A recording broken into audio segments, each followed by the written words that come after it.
అందరికీ నమస్తే. అందరు మంచిగున్నారా? ఈశ్వరప్ప హోమియో క్లినిక్ సమర్పించే ధూమ్ ధామ్ ముచ్చట powered by doctor Agarwal Sai hospital. ముచ్చట్లు షురూ చేద్దాం. మనకాడ ఇప్పుడు భూముల కుంభకోణం ఎట్లా నడుస్తుందో మీరు కూడా చూస్తూనే ఉన్నారు కదా.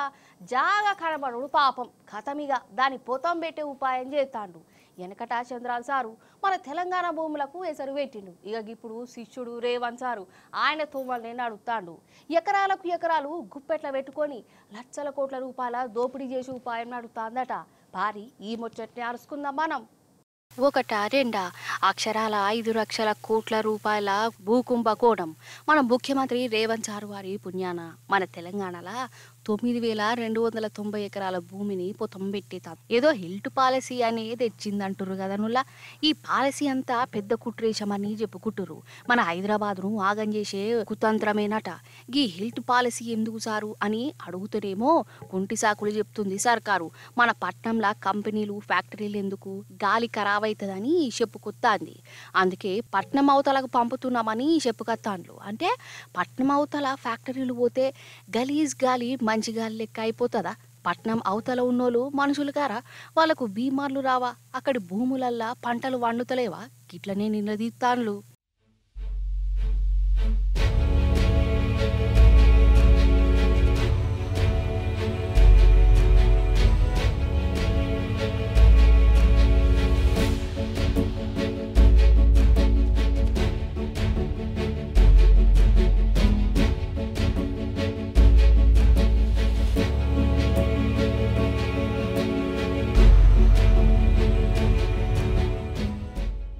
ఇదంతా ఒక ఎత్తు అయితే ఈ హిల్ట్ పాలసీ దెబ్బకు హైదరాబాద్ నుంచి 5,000 కంపెనీలు, ఇక 50,000 మంది కార్మికులు పని లేకుండా అవుతుంది. అంటే వాళ్ళు రోడ్డు మీద పడతారా అన్నట్టు. అరే కొత్త కంపెనీలు దేవుడెరుగు, ఉన్న కంపెనీలు కూడా పట్నం లేకుండా చేసుడు ఇదేం పాలన కావచ్చు? గిట్లనే అనిపిస్తుంది. మరి అసలు ఈ పాలసీ వెనుక ఆంధ్ర లీడర్ల కుట్రేషం ఉందని అంటురుల్లా. ఈ భూములల్లా రియల్ ఎస్టేట్ దందా చేయొద్దనే ఇగురం పెట్టుకున్నదట. ఇక సందుల సందు ఇక్కడి కంపెనీలను గురువు కోసం ఆంధ్రకు దోలే ఉపాయం నడుస్తుందని చెప్పుకుంటారు. ఎంత ఘోరం ఇది, ఎంత అన్యాయం!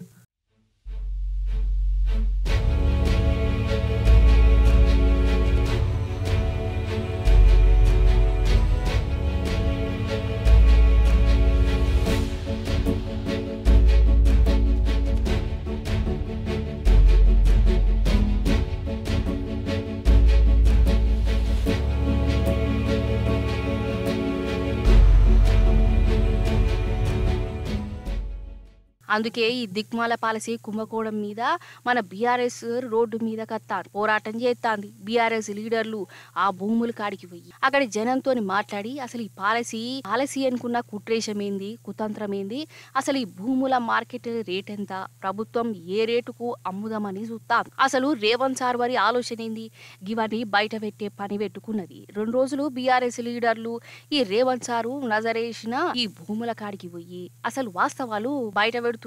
చేయవలసిందే, ఇప్పుడున్న పాలనలో నీళ్ళేవో తెలవవలసిందే. ఇవాళ ఈ లిస్ట్లో ఉన్న దాదాపు 22 ఏరియాస్, ఇండస్ట్రీ ఏరియాస్ని 8 క్లస్టర్స్గా విభజించడం జరిగింది.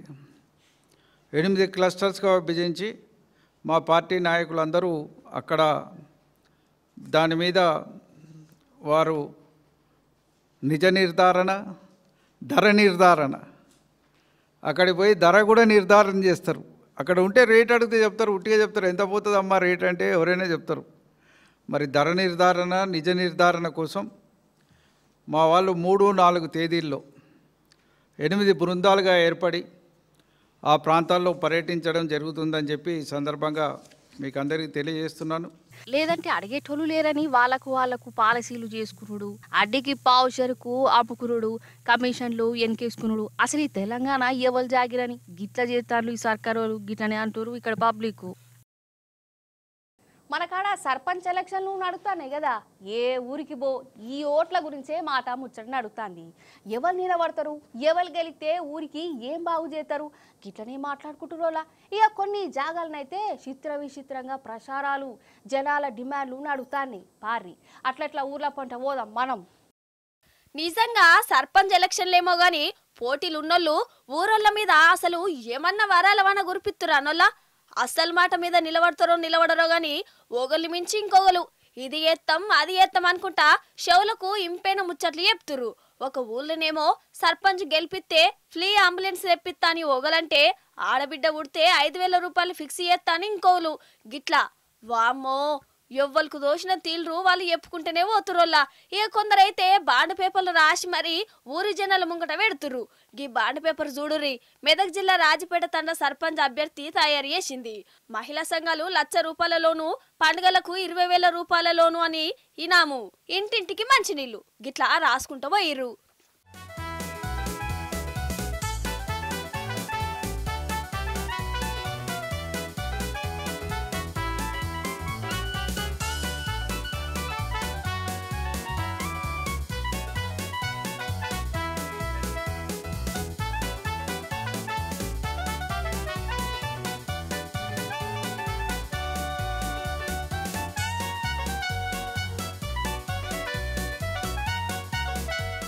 మీద వ్యామోహం ఏం లేదు, సేవ కోసమే మేము దిగినాము.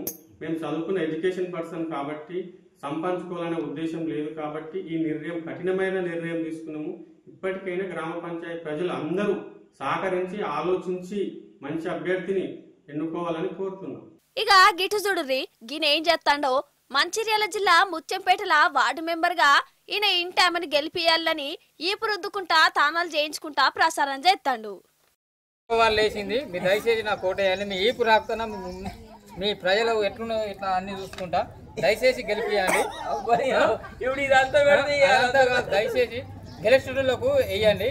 పైసలు ఇచ్చుడు తీసుకోవడం అన్నట్టు కాదు, నిజాయితీగా ఉంటా, నేను నిజాయితీ గెలిపిస్తే నా గురించి తెలుసు కావచ్చు. దయచేసి నా కోటేయండి. ఇక గిదే మంచిర్యాల జిల్లాలనొల్ల దండపల్లి ఊరోళ్ళ డిమాండ్ చూడుర్రి. కోతులను ఎవరైతే ఊళ్ళకెళ్ళి పంపుతారో వాళ్ళకే ఓటెత్తాం, వాళ్ళనే గెలిపించుకుంటామంటుర్రు. మరి కోతులను ఈ ఊళ్ళే మనుషుల కంటే కూడా కోతులు కుక్కలే ఎక్కున్నాయట. ఆఫీసర్లకు లీడర్లకు చెప్పినా పట్టించుకోలే. ఇక ఇప్పుడు ఓట్లు వచ్చినాయి కదా, ఇక సర్పంచ్ అభ్యర్థుల మీద పెట్టిర్రు. మరి ఎవరు ముంగటికొస్తారో చూడాలి.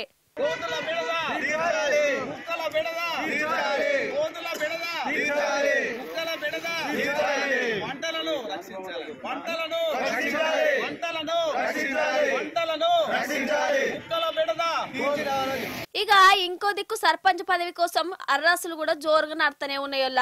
జోగులాంబ గద్వాల జిల్లా మామదొడ్డి ఊళ్ళే ఊరు పెద్ద మనుషులు సర్పంచ్ పదవికి వేలం పాట వాడిర్రు.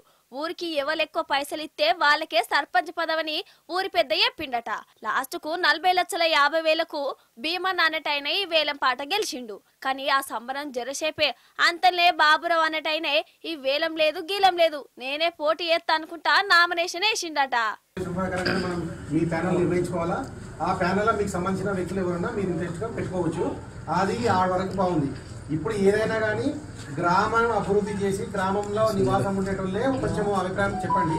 ఏదో బయట నేను గద్వాలు ఉంటా, హైదరాబాద్ ఉంటా, 50 లక్షలు ఇస్తా అంటే ఆ ఊరు అభివృద్ధి కాదు. దాన్ని కూడా దృష్టిలో పెట్టుకొని అందరూ అన్ని రకాలు చెప్పండి. డబ్బులు మస్తుంటారు కానీ ఇది సవాల్ కాదు. ఊరు అభివృద్ధి గురించి మనం ఇస్తున్నాం. ఊర్లో ఉండి ఊరికి సేవ చేసేవాళ్ళు కావాలి మనకి. అందరూ అన్ని రకాల డబ్బుని నేను వస్తాను కదా అనుకోకుండా చేసే సేవ చేసే అభిప్రాయం ఉండాలా. ఇటు జడ్చర్ల జిల్లా మెట్పల్లి మండలంలో కూడా సర్పంచ్ పదవికి వేలం పాట పెట్టుకున్నారటనోళ్ళ పెద్ద మనుషులు.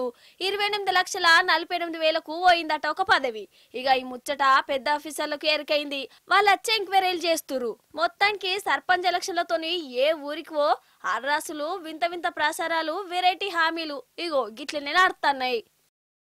అవుగాని మీ ఫోన్లో సంచార్ సాది అనే యాప్ పెట్టుకున్నారనోలా. మన సెంటర్ సర్కార్ వాళ్ళు కొత్తగా తెచ్చిరట కదా. ఈ యాప్ ఉంటే మన ఫోన్ ఎవరైనా ఎత్తుకోపోయినా అది పనిచేయదట కదా. అయితే ఈ యాప్ పార్లమెంటు పెద్ద పంచాయతీ పట్టుకొచ్చింది.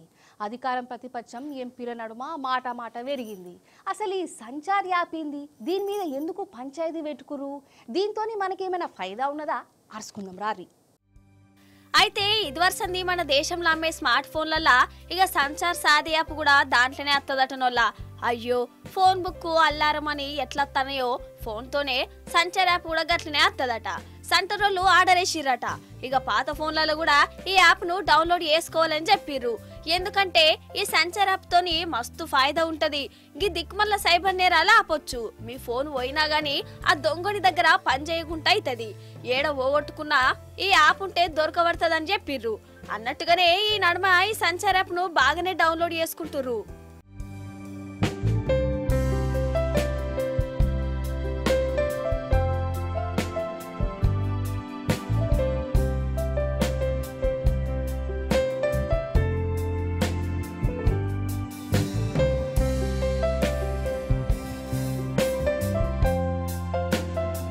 అయితే ఈ సంచార్ యాప్ కొత్త ఫోన్లతోనే వస్తదని సెంటరోళ్ళు ఎప్పుడుతోనే పార్లమెంటు దీని మీదనే పంచాయతీ నడిచింది. ప్రతిపక్ష పనులు గరమయ్యారు. ఎందుకంటే ఒక్కసారి సంచార్ సాతి యాప్ ఫోన్లకు వచ్చిందంటే మళ్ళీ దీన్ని డిలీట్ చేసుకున్నాడు అనేది ఉండదు. అది అందులోనే ఉంటదట. అంటే మనం ఏడికి పోతున్నాం, మనం ఏం మాట్లాడుతున్నాం, మన ఫోన్లల్లో ఏమేమి ఉన్నాయి, ఏంది కథ, గవన్నీ సంచార్ సాతి యాప్లకు పోతే కావచ్చని ప్రతిపక్ష పోర్లకు అనుమానం కొట్టింది. జనం సీక్రెట్లు బయట పెట్టేందుకు తెలవాలే. వాళ్ళ గురించి సంచార్ యాప్లు ఎందుకు ఉండాలి అంటే జనాలకు ఫోన్లో కూడా స్వాతంత్రం లేకుండా ఏత్తాన్లా అన్నట్టు కీసులాట నడిచింది. ఇక దీని మీద పెద్ద లొల్లైతుంటే సెంటర్ సర్కారోళ్ళు దిగొచ్చిర్రు. ఆ యాప్ ను అవసరం లేనోళ్ళు వాడుకోర్రి, డిలీట్ చేసుకోవాలనుకుంటే చేసుకోవచ్చు, ఇది ఉండాలని గ్యారంటీ ఏం లేదని చెప్పుకొచ్చిర్రోల్లా. అదన్నట్టు ముచ్చట. మొత్తానికి సంచార్ సాధి యాప్ పార్లమెంట్ పంచాయతీ పెట్టి ఇప్పుడు ఇంకా ఫేమస్ అయింది.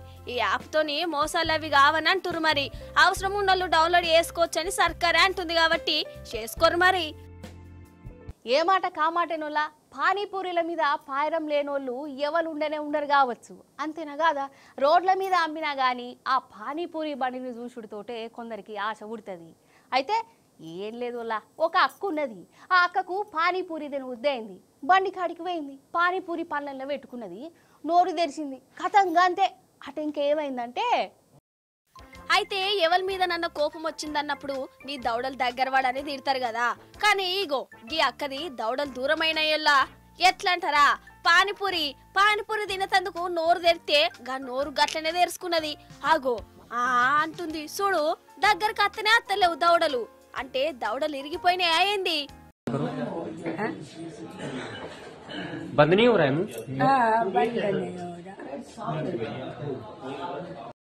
ఈ అక్క ఉత్తరప్రదేశ్ రాష్ట్రంలో ఉంటది. కట్లీస్ బండి కనబడుతోనే అక్కకు ఊరిలొచ్చినాయి. కొన్నన్ని గప్చుప్పులు తిందామని పోయిందట. పేట్లు వేసుకున్నది, ప్యాజ్ కూడా వేసుకున్నది. ఇక తిందామని నోరు తెరిచే వరకల్లా గిట్లయిపోయింది. తెరుచుకున్న నోరు తెరుచుకున్నట్టే అయింది. పాపం నొప్పటనొల్లా దావకనకు తోలుకోబోయిర్రు.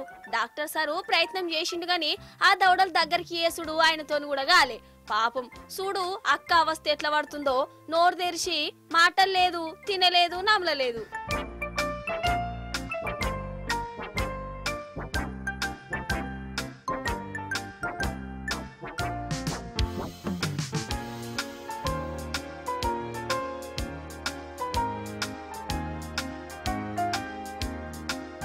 ఇక గిట్లా దవడలను దగ్గరికి వేసే టెక్నాలజీ ఈ దావకంలో లేదట. పాపం మరి ఎట్లా మంచిగా కావాలి మరి. ఈమె చూసినవా పానీపూరి ఎంత పని చేసిందో. తిందామని నోరు తెరితే నోరునే తెరుచుకుని తట్టి వేసే.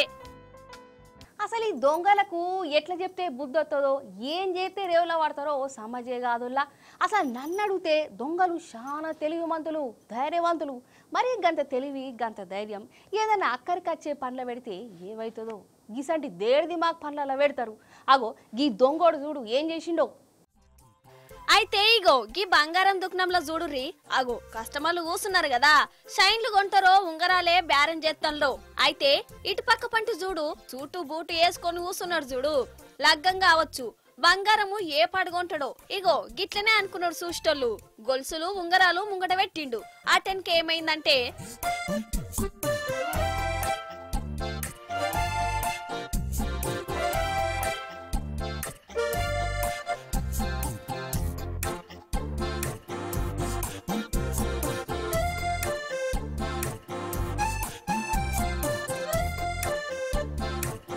అబ్బరి బిడ్డ చూసినవా ఎట్లా ఉరుకుతుండో. వాని చేతులు ఇరిగిపోను, వాని కళ్ళ కారం కొట్ట, గొలుసు గట్లెత్క పోయిండేందోల్లా. పక్క పంటి ఆడ మనిషి ఉన్నా గాని ఆమెని దాటూరికిండు. అగో దుఃఖనం సేటేమో నెత్తి పట్టుకున్నాడు.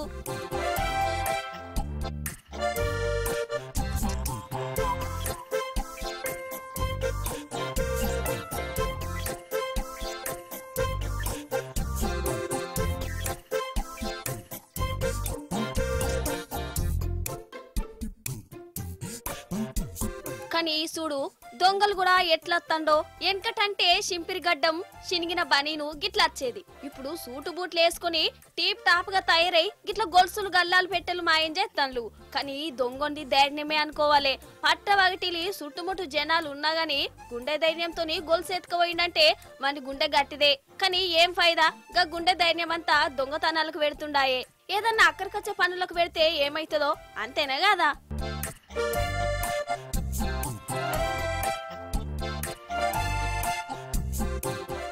చూసిరు కదా గిరి గివాల్టి ముచ్చట్లు మళ్ళీ వచ్చే పారి మంచి మంచి ముచ్చట్లు పట్టుకొత్తా ఉంటా మరి.